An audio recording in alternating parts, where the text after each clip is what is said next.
Queridos hermanos y hermanas, uno de los temas más divisivos entre todas las confesiones cristianas es la existencia del purgatorio. No todos los cristianos creen en su existencia, y hoy queremos compartir con ustedes las extraordinarias palabras de María Sima, quien gracias a sus experiencias místicas ha encontrado las almas de los difuntos a lo largo de su vida. Las almas no solo le han confirmado la existencia del purgatorio, sino que le han contado en detalle lo que sucede a cada uno de nosotros después de la muerte. Tómense unos minutos para seguir completamente este video, porque estoy seguro de que muchas de sus preguntas sobre la realidad del purgatorio encontrarán respuesta. En particular, en este video, compartiremos las palabras de María Sima extraídas del libro Fatesius Sire Daqui. Comencemos este extraordinario viaje. Gracias. Y ahora dígame, ¿qué es exactamente el purgatorio? El purgatorio es un lugar y una condición que cada alma vive cuando aún necesita expiar y reparar los pecados cometidos durante su vida, antes de poder alcanzar a Jesús en el paraíso. Hoy se enseña muy poco sobre el purgatorio, y la ignorancia resultante puede llevar a muchas personas a sentir curiosidad y, al estar solas y sin una guía espiritual, a deslizarse fácilmente en prácticas ocultas. Se suele decir que el purgatorio es solo una condición. Esto es verdad solo en parte, porque es definitivamente también un lugar. Es también un tiempo de espera en el que las almas anhelan a Dios, y este deseo insatisfecho es su mayor sufrimiento. Todas las almas, en cualquier nivel que se encuentren, experimentan esto. En el purgatorio hay 3 niveles principales, pero yo encuentro las almas que necesitan relativamente poco para ser liberadas y llegar al paraíso. Estoy segura de esto por 2 razones. La primera razón es por una experiencia que tuve al ir a una casa donde sucedían cosas extrañas durante la noche. Fui llamada por el propietario, quien había perdido a su esposa recientemente.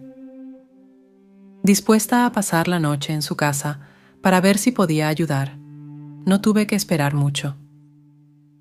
En la entrada se empezaron a escuchar golpes y ruidos fuertes. A mi habitual pregunta, ¿qué puedo hacer por ti?, el ruido se hizo aún más fuerte, y entonces apareció de repente una bestia enorme, nunca vista antes, y justo después, una gran serpiente que rápidamente la devoró. Luego la escena se disolvió. Debí haber tenido mucho miedo, porque sudé de principio a fin. Más tarde describí lo que había visto a una persona experta en estas situaciones, y fue ella quien identificó a la primera bestia. Se trataba de un hipopótamo, símbolo de la dureza de corazón. Esto no significaba que esa mujer estaba en el purgatorio en forma de hipopótamo. Era solo una forma de que yo entendiera mejor las cosas. Después de hablar mucho con el viudo, poco a poco emergió que su esposa, durante unos 30 años, había continuado siendo hostil hacia otra mujer que, en cambio, deseaba hacer las paces. Este rechazo al perdón hizo que ella fuera al nivel más profundo del purgatorio, del cual no podía aún liberarla. La segunda razón que me hace pensar que encuentro a las almas del nivel más alto del purgatorio es un libro escrito por una princesa alemana y su sacerdote en los años 20. Esta mujer encontró durante muchos años a las almas de los niveles más profundos, y muchas de sus descripciones son sin duda monstruosas y mucho más dolorosas en comparación con lo que yo he visto. ¿Qué otras diferencias podrían existir entre los niveles más altos y los más bajos del purgatorio? En los más bajos, Satanás puede aún atacar a las almas, cosa que ya no puede hacer en los niveles más altos. Es cierto que somos probados aquí en la tierra y que la prueba cesa con nuestra muerte. Sin embargo, las almas de la tercera parte del purgatorio, la más profunda, deben sufrir por los pecados que han cometido, antes de beneficiarse de nuestras oraciones, nuestras misas y nuestras buenas acciones. Y el continuo ataque de Satanás es parte de estos sufrimientos. Los diversos niveles del purgatorio son tan diferentes como nuestras enfermedades en la tierra, que pueden ir desde una simple inflamación de una uña hasta algunas que pueden consumir el cuerpo entero como el fuego. Este fuego existe solo en los niveles más bajos del purgatorio y no en los más altos. Nuestras oraciones pueden bloquear los ataques de Satanás hacia las almas de los niveles más bajos del purgatorio. Sí, especialmente cuando lo pedimos directamente a San Miguel Arcángel y a los ángeles menores. ¿Entre estos niveles más importantes hay otros? Sí, hay muchísimos, porque cada alma es individualmente diferente de otra cuando llega allí. Hay sufrimientos mayores y menores, y entre los dos extremos hay todo grado de sufrimiento. Probablemente tantos niveles como almas hay, porque no existen dos personas, y por lo tanto, dos almas idénticas. Si bien las almas del purgatorio sufren, ¿pueden también sentir de alguna manera alegría y esperanza? Sí, ninguna alma desea jamás volver aquí a la tierra, porque tiene una visión de Dios mucho más clara que la nuestra. No desean nunca volver a las tinieblas en las que vivimos aquí abajo. Entonces, Dios coloca las almas allí para que se purifiquen de sus pecados aún no expiados y reparados. No, se tiende a enseñar esta concepción errada, con el resultado de que la gente se aleja de Dios. No es Dios quien coloca las almas allí. Son las almas mismas las que se juzgan y se colocan en el nivel apropiado. Son ellas las que desean purificarse antes de llegar a Dios. Es muy importante que comprendamos esta verdad específica sobre el amor de Dios por nosotros. Entonces, ¿somos nosotros los que decidimos que no somos puros y por lo tanto necesitamos del purgatorio? Sí, así es. ¿Nunca se rebelan las almas contra su condición? ¿Son pacientes o algunas no aceptan la condición en la que se encuentran? Son pacientes y quieren sufrir porque saben que así pueden expiar y reparar todo. Se purifican para llegar totalmente luminosas ante Dios. Cuanto más expían y reparan, más radiantes se vuelven. ¿Son mayores las penas del purgatorio que las que vivimos en esta tierra? Generalmente hablando, sus sufrimientos son más graves, a veces mucho más graves que los nuestros, especialmente en el tercer nivel, que es el más bajo. Su sufrimiento espiritual es más intenso que el nuestro. Cuando pregunté a un alma cuál era su sufrimiento, me respondió que era muy particular, y se explicó así: un padre que por indolencia se hubiera desentendido del trabajo, haciendo sufrir a su familia, al llegar al purgatorio, se encontraría teniendo que trabajar muchísimo, y las penas que derivarían de eso serían más fuertes que las que habría tenido si hubiera trabajado en la tierra. Es importante destacar, sin embargo, que nuestras penas en vida, aunque menos rigurosas, valen mucho más que las del purgatorio en términos de reparación.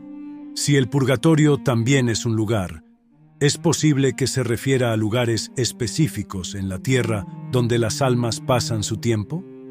Sí, parece que se reúnen sobre todo alrededor de los altares y en el lugar donde murieron. Una señora de Liechtenstein que conozco las ha visto solo alrededor del altar, y cuando ya no estaban, entendió que habían ido al paraíso. Las almas no vienen a mí o a nosotros desde el purgatorio, sino con el purgatorio. no se trata de un lugar, sino de muchos lugares diferentes, no de una condición, sino de muchas condiciones diferentes. Si el purgatorio es un gran espacio o muchos lugares diferentes, también el paraíso y el infierno son lugares. Sí, mi director espiritual me hizo preguntar y la respuesta fue: no es correcto lo que muchos teólogos enseñan hoy, afirmando que el paraíso, el purgatorio y el infierno son solo condiciones. Los tres son también lugares. ¿Cuánto varía el tiempo que las almas deben pasar en el purgatorio antes de que puedan ir al paraíso? Oh, varía mucho. Algunas almas están solo media hora y otras por el resto del tiempo, hasta el último día. Las almas dicen que la duración media es de unos 40 años. ¿Entonces habrá un último día? Sí, ¿Las almas del purgatorio pueden ver y comunicarse con otras almas cercanas? siempre son conscientes de la presencia de otras almas y saben que no estaban solas cuando muchas actuaron juntas para algo. María, ¿pueden leer? Sí, leen espiritualmente. Lo sé porque cuando vienen a mí, no tengo que leer los nombres o las preguntas que tengo para ellas. Simplemente las deducen de la página. ¿Qué tanto saben de sus familias? Diría que casi todo. Siempre nos ven. Escuchan cada palabra que decimos sobre ellas y conocen nuestros sufrimientos, pero no conocen nuestros pensamientos. Siguen sus funerales y saben quién está presente para orar por ellas y quién está solo para ser visto por otros. ¿Las almas saben lo que sucede en el mundo? Sí, en parte, no todo. Me han dicho que algo muy grande ya está a las puertas, justo delante de nosotros. Durante muchos años dijeron que esta cosa estaba cerca, pero desde mayo de 1993 han comenzado a usar la expresión a las puertas. Esta cosa servirá para la conversión de la humanidad. En otras ocasiones me han anticipado poco sobre eventos futuros menos importantes que este. En el verano de 1954 me hablaron de la inundación que causó muchos daños en esta zona. Una vez me advirtieron que había personas aún vivas bajo la nieve después de una avalancha. Así que los rescatistas continuaron buscando más de lo previsto. 2 días después de mis oraciones, fueron encontradas y salvadas. Se dice que después de esta vida ya no existe el tiempo.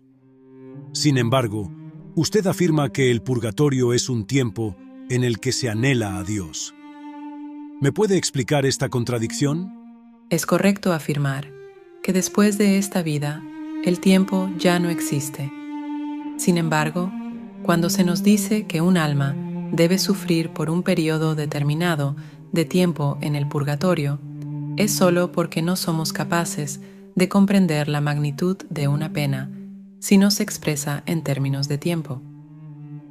Las almas pueden decir que deben sufrir más, que aún no están libres o que sus sufrimientos han disminuido. Cuando hablan de tiempo o cuando indican el número de misas, en realidad es para indicar la intensidad y la cantidad de su sufrimiento. ¿Las almas del purgatorio tienen un cuerpo como el nuestro, o un cuerpo, digamos, espiritual? Dicen que no se dan cuenta de que no tienen su cuerpo. Tienen un cuerpo transfigurado que puede presentarse curado y vestido. ¿Las almas se lamentan por las cosas mal hechas cuando estaban en vida? ¿Se lamentan también por lo que no hicieron del todo en la tierra? Sí, mucho. Lamentan las oportunidades que perdieron de hacer el bien para Dios y el prójimo. Y también pueden ver los frutos que esas acciones habrían dado. Cuando morimos, ya no podemos hacer el bien, y las almas en el purgatorio ya no pueden ganarse méritos. Se dice que los ángeles nos envidian por el bien que podemos hacer por Dios, ya que ellos no pueden realizar buenas acciones para Él, ganándose así méritos. ¿Qué sucede cuando una persona, a pesar de creer en la existencia del purgatorio, sigue pecando, pensando que no será tan malo? Se arrepentirá muy amargamente, mucho más que alguien que comete el mismo pecado, ignorando la existencia del purgatorio. ¿Cuál es el propósito más profundo de su experiencia? Dios la permitió para que con mi apostolado otras personas puedan comprender claramente que nuestra vida en la tierra nos sirve solo para ganarnos el paraíso. El propósito de nuestra vida es ser buenos unos con otros y, al hacerlo, entrar en unión con Dios, tanto ahora en la tierra como después en la eternidad. Desde esta perspectiva, la vida se vuelve cada vez más valiosa para cada uno de nosotros, y lo que muchos hacen con su vida se vuelve cada vez más absurdo. Desde esta perspectiva, comprendemos cuán inmenso es el amor de Dios y cuán increíblemente bella puede ser la vida cuando trabajamos a su lado. Lo que veo, entonces, debería y podría proporcionar a las personas una orientación clara y definitiva en su camino, si desean formar parte de la voluntad divina y de la belleza que de ella se deriva. En una palabra, ¿qué ha aprendido en estos años de esta su singularísima experiencia? A amar a Dios con todas mis fuerzas. Queridos hermanos y hermanas, estoy seguro de que las palabras de María Sima han impactado a todos ustedes. Háganos saber en los comentarios qué piensan, y no olviden suscribirse al canal, para no perderse los nuevos videos, y formar parte de la comunidad de fe y oración. Que Dios nos bendiga a todos.